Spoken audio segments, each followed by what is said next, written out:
Hello students, welcome to the new session on straight line. तो आज हम straight line को ही कंटिन्यू करेंगे, बट स्पेसिफिकली फोकस करेंगे slope of a straight line, how to find the slope and what is the meaning of a slope. So let's begin our today session. तो आज का जो एजेंडा रहेगा हमारा, वो हम कुछ इक्वेशंस देखेंगे। इक्वेशंस जानेंगे जो अब तक हमने देखी है अपनी अर्लियर क्लासेस में। हमने इक्वेशंस पढ़ी थी ना, लीनियर इक्वेशंस, तो उनके बारे में हम देखेंगे। फिर हम प्लॉट करेंगे पॉइंट्स को on a graph, and in the end we will look at the slope of a straight line. So let's begin with our first point. तो देखिए, तो हमने अपनी अर्लियर क्लासेस में ऐसी कुछ इक्वेशन देखी थी, x इज इक्वल टू 2, है ना। अगर अब मैं आपसे बोलूँ कि इसको आपको प्लॉट करना है कार्टेशियन प्लेन पे या फिर ग्राफ पे, तो आप ऐसे प्लॉट कर देते हो। x एक्सिस पे हम चलते हैं 2 यूनिट, एंड वहां पर लाइन ड्रॉ कर देते हैं parallel to y axis.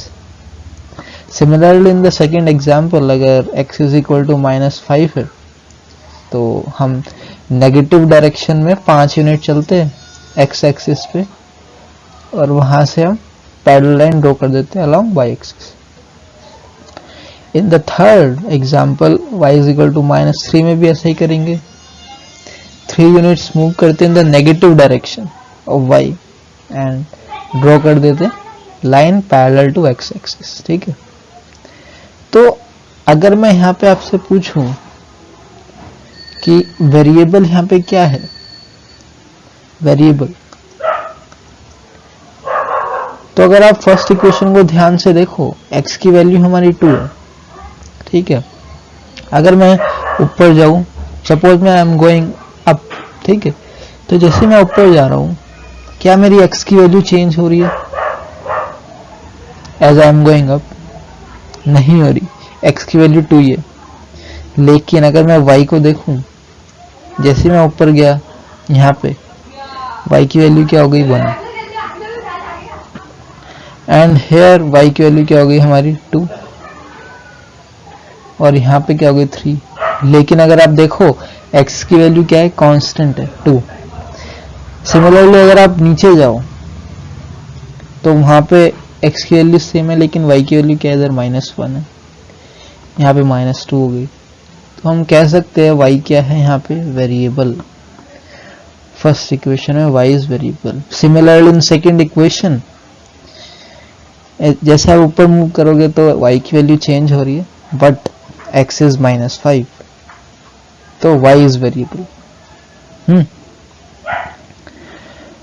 And in the third equation, अगर y की वैल्यू -3 है, अब अगर आप लेफ्ट साइड पे मूव करोगे तो x की वैल्यू अब चेंज हो रही है। यहाँ पे x की वैल्यू -1 है, इधर -2 है, ऐसे ही राइट साइड पे 1 है, लेकिन y की वैल्यू क्या है, -3। तो हम थर्ड इक्वेशन में बोलेंगे x इज आवर वेरिएबल। तो ये तीनों एग्जांपल्स हमने देखे थे अपनी अर्लियर क्लासेस में, तो इनको बोल रहे थे हम लीनियर इक्वेशंस इन वन वेरिएबल। वन वेरिएबल, जो वन वेरिएबल है ना, ये टर्म, ये इंपॉर्टेंट है ना। और आपको पता है वेरिएबल, एक वेरिएबल कौन सा इस इक्वेशन में, y है। यहाँ पे भी हमारा y वेरिएबल है ना, यहाँ पे हमारा y वेरिएबल है, यहाँ पे हमारा x वेरिएबल है। तो हमको इतना पता लगा। So let's move to the next slide.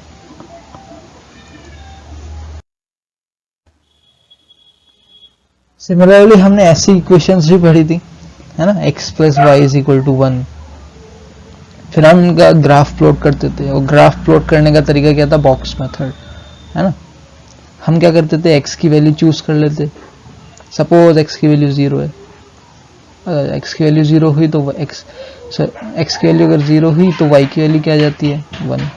Similarly y को हम 0 चूज करेंगे तो x की वैल्यू हमें मिल जाएगी। तो यहाँ से हमें 2 पॉइंट्स पता लग जाते हैं। फर्स्ट पॉइंट क्या है, 0,1, एंड सेकंड पॉइंट क्या है, 1,0।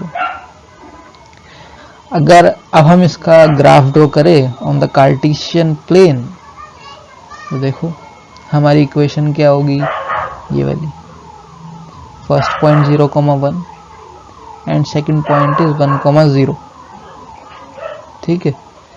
सिमिलरली अगर मैं सेकंड इक्वेशन, सेम मेथड हम अप्लाई करेंगे, बॉक्स मेथड, x की वैल्यू 0 ले लेंगे, कुछ y की वैल्यू आ जाएगी, फिर y की वैल्यू एज्यूम कर लेंगे 0, हमें x की वैल्यू मिल जाएगी, and then we have plotted this line. तो हमको 2 पॉइंट पता लग गए, हमने ये लाइन ड्रॉ कर दी। तो हम इन इक्वेशंस को बोलते थे linear equations in two variable. दो वेरिएबल्स कौन कौन से इधर, अगर आप बता पाओ तो just put your answer in the comment section. तो दो वेरिएबल जो हमारे हैं वो है x एंड y, क्योंकि हम x को भी इधर वेरी कर सकते हैं, वेरी मतलब चेंज कर सकते हैं, और y को भी हम वेरी कर सकते, चेंज कर सकते। बस एक डिपेंडेंट वेरिएबल हो जाएगा और एक इंडिपेंडेंट वेरिएबल, है ना। तो ये थे हमारे linear equations in two variable. Let's go to the next page. तो अब देखो हमने इक्वेशंस के बारे में स्टडी किया, स्पेशली लीनियर इक्वेशन। लेकिन और एक टाइप्स की इक्वेशन भी होती है, जैसे क्वाड्रेटिक इक्वेशन हमने पढ़ी थी, है ना, क्यूबिक इक्वेशन भी देखी थी, क्यूबिक इक्वेशन, और क्यूबिक से आगे भी होती है बाई क्वाड्रेटिक इक्वेशन, है ना। तो ये सब इक्वेशंस होती है। अब देखो डिफरेंस क्या है, लीनियर इक्वेशन में क्या होता है, हमने देखा हाईएस्ट पावर जो वेरिएबल की होती है वो क्या होती है, 1। हाईएस्ट पावर बोल सकते हैं या हाईएस्ट डिग्री क्या होती है, 1। अगर मैं पीछे जाऊं,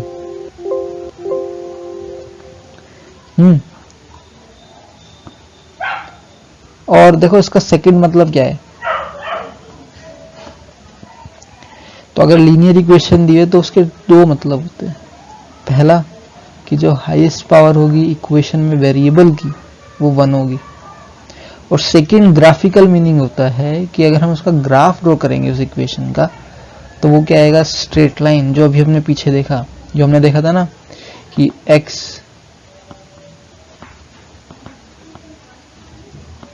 इक्वल टू 2 का ग्राफ कैसा था, स्ट्रेट लाइन। ऐसे y इक्वल टू -3 का ग्राफ कैसा था, स्ट्रेट लाइन।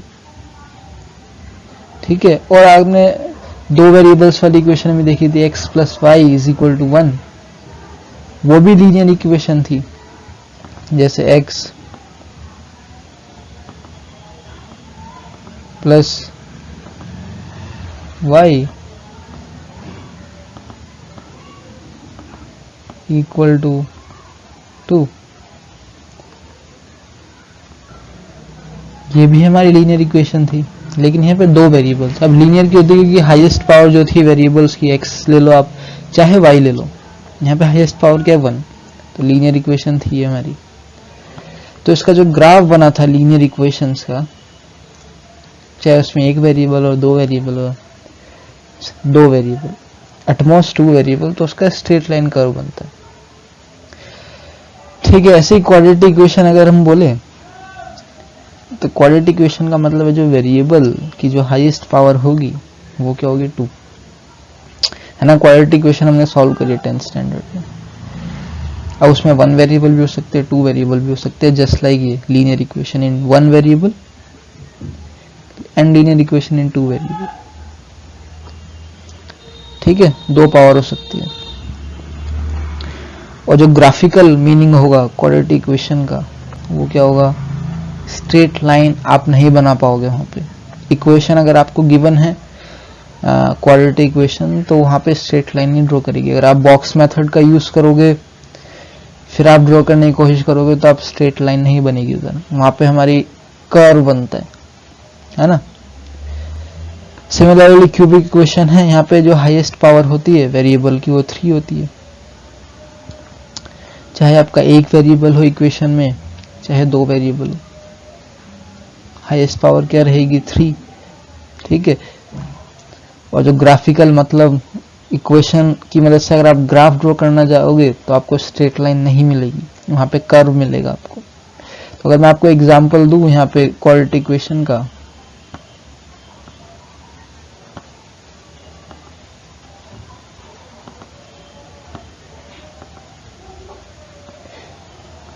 ये बेसिकली हमारी सर्कल की इक्वेशन होती है जो आपने शायद पढ़ ली हो अभी तक, is equal to 4 x square plus y square is equal to 4। तो देखो दो वेरिएबल हैं हमारे एक्स एंड वाई, दोनों की जो हाईएस्ट पावर है वो 2 है। तो अगर आप इसका ग्राफ ड्रॉ करने जाओगे तो स्ट्रेट लाइन नहीं मिलेगी, सर्कल बनेगा। ऐसे इलिप्स की इक्वेशन देखी होगी, वो सारे कर्व्स हैं हमारे, है ना, सारे क्वाड्रेटिक इक्वेशन है। इन 2 वेरिएबल है कोई, इन 1 वेरिएबल भी है। सो हमको दो मतलब पता लगे, इक्वेशन देख के हम दो मतलब एक्सट्रैक्ट किए जा सकते हैं, वेरिएबल्स की डिग्री कितनी होगी, और सेकंड है ग्राफिकल पिक्चर कैसी बनेगी। So let's move to the next page. देखो 2 इंपॉर्टेंट स्टेटमेंट्स आएगी। अब अगर आपको गिवन लीनियर इक्वेशन आपको गिवन है तो हम उससे इन्फरेंस या एक्सट्रैक्ट क्या कर सकते हैं, जो ग्राफ होगा स्ट्रेट लाइन होगा और जो हाईएस्ट पावर होगी वेरिएबल की वो 1 होगी, ये हमारा इन्फरेंस है। या फिर अगर आपको ये चीज गिवन है कि स्ट्रेट लाइन गिवन है, स्ट्रेट लाइन गिवन है, तो हम उसकी मदद से बोल सकते हैं कि अच्छा इसकी जो इक्वेशन होगी वो लीनियर रहेगी, जो वेरिएबल्स की पावर आएगी वो 1 आएगी। तो ये रिवर्सिबल चीज है, रिवर्सिबल रिएक्शन या रिवर्सिबल स्टेटमेंट्स है। And this is true for any higher degree equation, कोई भी हायर डिग्री क्यूबिक इक्वेशन ले लो, बाय क्वाड्रेटिक ले लो, 4th पावर वाली, उसमें भी ट्रू है। तो let's move to the next page. तो अब हम जानेंगे स्लोप क्या होता है, slope of a straight line. तो देखो स्लोप को हम इंक्लिनेशन या फिर ग्रेडियंट ऑफ अ लाइन भी बोलते हैं। अच्छा, इसको और अच्छे से समझते हैं। तो देखो क्या होता है slope, angle made by straight line with positive direction of x-axis, positive direction of x-axis, angle should be measured in anti-clockwise direction या फिर counter-clockwise, anti-clockwise को counter-clockwise भी बोलते हैं। तो दो चीजें हैं, आपको एंगल देखना है कि स्ट्रेट लाइन हमारा कितना फॉर्म कर रही है with the positive direction, origin के राइट साइड में positive direction of the x axis, और जो एंगल होना चाहिए वो काउंटर क्लॉकवाइज होना चाहिए, ठीक है। अच्छा, हमारे साइन कन्वेंशन होता है एंगल को मेजर करना है, तो अगर आप एंटी क्लॉकवाइज डायरेक्शन में एंगल मेजर कर रहे हो तो उसको पॉजिटिव माना जाता है, एंड अगर आप क्लॉकवाइज डायरेक्शन में एंगल मेजर कर रहे हो तो उसको नेगेटिव। तो अगर मैं पिक्चर दिखाऊं आपको तो देखो ये हमारा कार्टेशियन प्लेन है, this is hour straight line, है ना। हम एंगल मेजर कर रहे हैं with the positive direction, this is positive direction of x axis. ये तो जो स्ट्रेट लाइन कितना एंगल बना रही है with the positive direction of x axis in the anti clockwise direction, देखो एरो एंटी क्लॉकवाइज डायरेक्शन। अगर आप ये देखो कि जो स्ट्रेट लाइन होती है वो हमारे दो एंगल बना रही है, फर्स्ट इज ये थीटा से जिसको डिनोट कर रहे हैं, and second angle is this. हम इस एंगल को नहीं लेते बिकॉज ये क्या है, स्ट्रेट लाइन एंगल बना रही है with the negative direction of x axis, although it is in anti clockwise direction but this angle is between negative direction of x axis, है ना। बट हमको as per the definition of slope हमको positive direction के साथ कितना angle बना रही है line in the anti clockwise direction वो लेना है, ठीक है। आई होप ये आपको समझ आई हो definition. Let's move to our next page. तो अब हम स्लोप को सिंबलाइज करेंगे, स्लोप को m से डिनोट करते हैं, स्मॉल m, और जो स्लोप की जो अगर वैल्यू फाइंड करना चाहते हो आप तो वो होती है tan ऑफ थीटा। अब थीटा क्या था, जो हमने बताया, एंगल जो स्ट्रेट लाइन फॉर्म कर रही है with the positive direction x axis in the anti clockwise direction, दो थीटा। तो अगर उस थीटा की वैल्यू हमको पता लग जाए और उसका tan, ये ट्रिग्नोमेट्रिक फंक्शन है, tan of that angle find कर ले तो हमें स्लोप मिल जाता है। ठीक है, और हमको ट्रिग्नोमेट्री से पता है कि जो tan ऑफ थीटा की वैल्यू होती है वो परपेंडिकुलर अपॉन बेस। अच्छा, अब आप सोचोगे tan ट्रिग्नोमेट्रिक फंक्शंस तो हम सिर्फ राइट एंगल ट्रायंगल में लगा सकते हैं, है ना? हाँ, बिल्कुल ठीक सोच रहे हो। तो देखो, तो हमने राइट ट्रायंगल लिया, ए सी बी, सी पे हमारा राइट एंगल है और ये theta is anti clockwise direction. तो अब देखो, तो अगर मेरे को tan थीटा लगाना हो ए सी बी ट्राइंगल में, तो परपेंडिकुलर क्या है? परपेंडिकुलर क्या होता है? जो एंगल होता है थीटा, उसके अपोजिट डायरेक्शन में जो भी साइड है वो परपेंडिकुलर होता है, as per our previous knowledge. And base B C है, और हमको पता है tan ऑफ दिस एंगल क्या होता है? Slope of line A B. ठीक है, अगर आप नीचे वाली पिक्चर में देखो तो देखो ए बी जो लाइन है वो हमारी एक स्ट्रेट, जो ट्राइंगल की हाइपोटेनस थी वो हमारी स्ट्रेट लाइन ही तो है, और पासिंग थ्रू द ओरिजिन, ये भी देखना। और जो एंगल बना रही है this straight line with the positive direction of x axis in the anti clockwise direction is theta, which is this, है ना? तो इसका मतलब जो हम थीटा रख रहे हैं वो सही है। और फिर आप उसका tan वैल्यू निकाल लो, tan ऑफ थीटा, तो हमको इस लाइन का, ए बी लाइन का स्लोप मिल जाएगा, इंक्लिनेशन मिल जाएगा, या फिर ग्रेडियंट ऑफ ए बी हमको पता लग जाएगा। ठीक है, I hope you are getting the things. But अगर कुछ भी डाउट है तो आप कमेंट सेक्शन में पूछ सकते हो, जैसे अपना क्वेश्चन।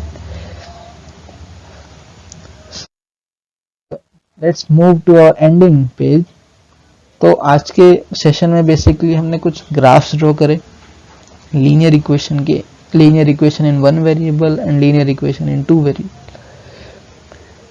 फिर हमने देखा कि अगर आपको इक्वेशन गिवन है तो उसके दो मतलब, उससे हमें दो चीज पता लगती है, हाईएस्ट पावर क्या है वेरिएबल की, और सेकंड चीज उसका ग्राफ कैसे बनेगा। इन द एंड हमने स्लोप निकाला इक्वेशन का, और हम एक फॉर्मूला कह सकते हैं, रिलेशन पता लगा कि जो स्लोप ऑफ अ लाइन होता है वो tan ऑफ थीटा, और थीटा क्या होता है? Angle between line and positive direction of x axis measured in anti clockwise direction. तो ये तीन चीजें हमने आज के सेशन में देखी, और जो हमारा अपकमिंग सेशन होगा वहां पे हम फोकस करेंगे different ways to find the slope of a line, parallel and perpendicular lines कौन सी होती है, angle between two lines and many more. So I hope आज के सेशन में जो भी मैंने बताया हो वो आपको समझ में आया हो। If still you have some doubts, just put your question in the comment section. I will be happy to answer your queries. So till then, be safe and be healthy.